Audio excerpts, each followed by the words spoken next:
दोस्तों आज की कहानी जो है बहुत ज्ञानवर्धक है। इस कहानी को आप बहुत ध्यान से सुनिएगा। हमें आज इस कहानी से बहुत अच्छी जानकारी मिलने वाली है। ये कहानी आज रामायण से संबंधित है, आज लक्ष्मण भाई से संबंधित है, हमारे श्री राम से संबंधित है, हमारे भगवान से संबंधित है, हमारी माता सीता से संबंधित है। तो यह जो आज प्रसंग है ये रामायण से संबंधित प्रसंग है दोस्तों, इसलिए इसे बहुत ध्यान से सुनिएगा और ज़्यादा से ज़्यादा लोगों के पास शेयर करिएगा। तो चलिए आज हम वो जानकारी हासिल करेंगे।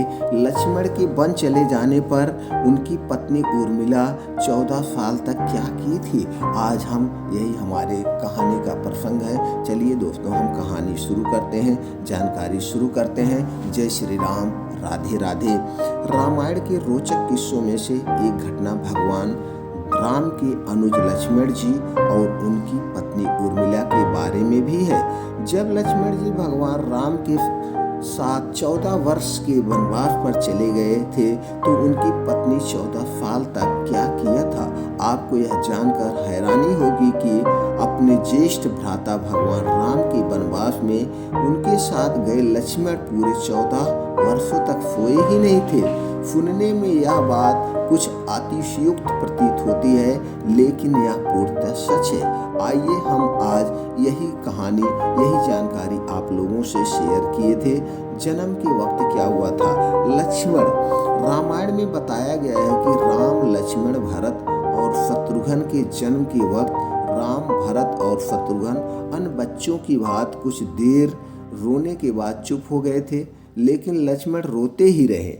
फिर उसके बाद जब उन्हें राम के बगल में लिटाया गया तब जाकर उनका रोना बंद हो गया था। आप सोचिए, जन्म से ही इतना प्यार था और के साथ लेटे थे तो उन्हें रो रहे थे, जब राम के साथ आ गए तो बंद हो गया। सोचिए, जन्म से ही इनका था। तब से वह हर वक्त राम की परछाई ही बनकर रहते थे।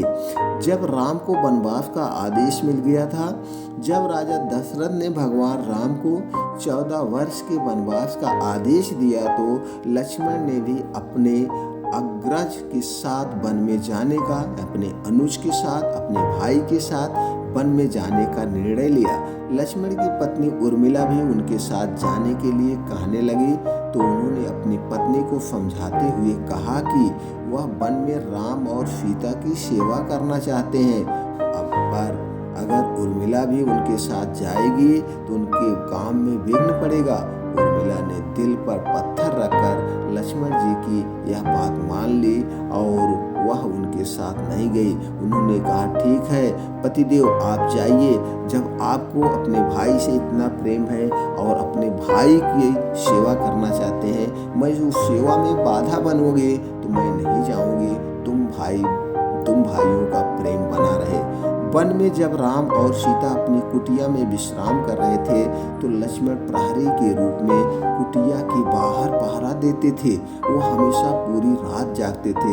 तभी रात में उनके समक्ष निद्रा देवी प्रकट हुई। तब लक्ष्मण ने निद्रा देवी से वरदान मांगा कि उन्हें 14 वर्षों के लिए निद्रा से मुक्त कर दी जाए। हमें 14 वर्ष तक निद्रा नहीं आनी चाहिए। उन्होंने निद्रा मैया से यह निवेदन किया।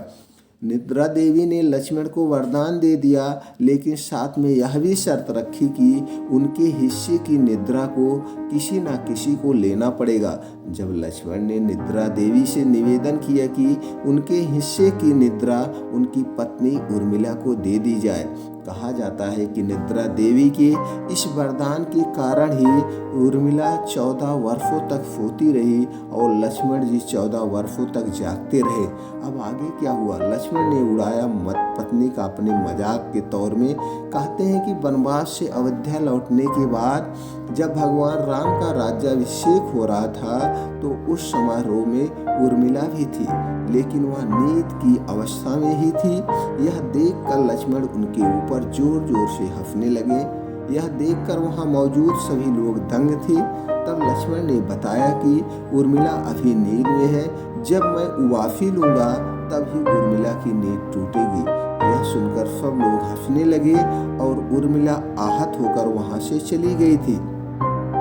रामायण के एक रोचक किस्से में यह भी बताया गया है कि जब लक्ष्मण जी वन में आए और पत्नी के कक्ष में गए तो उन्हें देखकर पत्नी भयभीत हो गई और पहचानने से इनकार कर दिया। इसकी वजह यह थी कि 14 साल तक उर्मिला सोती रही थी और इन दिनों में लक्ष्मण को उन्होंने देखा ही नहीं था, जिसकी वजह से वह पहचान नहीं सकी और इसीलिए वह इनकार कर दिए। तो दोस्तों देखिए, एक भाई के लिए एक भाई 14 साल तक वनवास गए, इससे भी हमें प्रेरणा मिलती है हमें भाइयों के साथ कैसा रहना चाहिए, हमें अपने माता पिता के साथ कैसा व्यवहार करना चाहिए, हमारे भाई से क्या संबंध होना चाहिए, हमें बहुत बड़ी शिक्षा मिलती है। अगर इस कहानी से या इस रोचक किस्से से आपको दोस्तों कोई जानकारी मिली हो और लगता है नहीं ये जानकारी दूसरे तक भी पहुंचाया जाए, तो ज़रूर पहुंचाइए दोस्तों, क्योंकि हमारा आपका एक ही कर्तव्य होना चाहिए, अच्छी से अच्छी जानकारी ज़्यादा लोगों तक शेयर करें। फिर मिलते हैं ऐसी और एक जानकारी के साथ अगले वीडियो में। तब तक के लिए दोस्तों राधे राधे, जय श्री राम।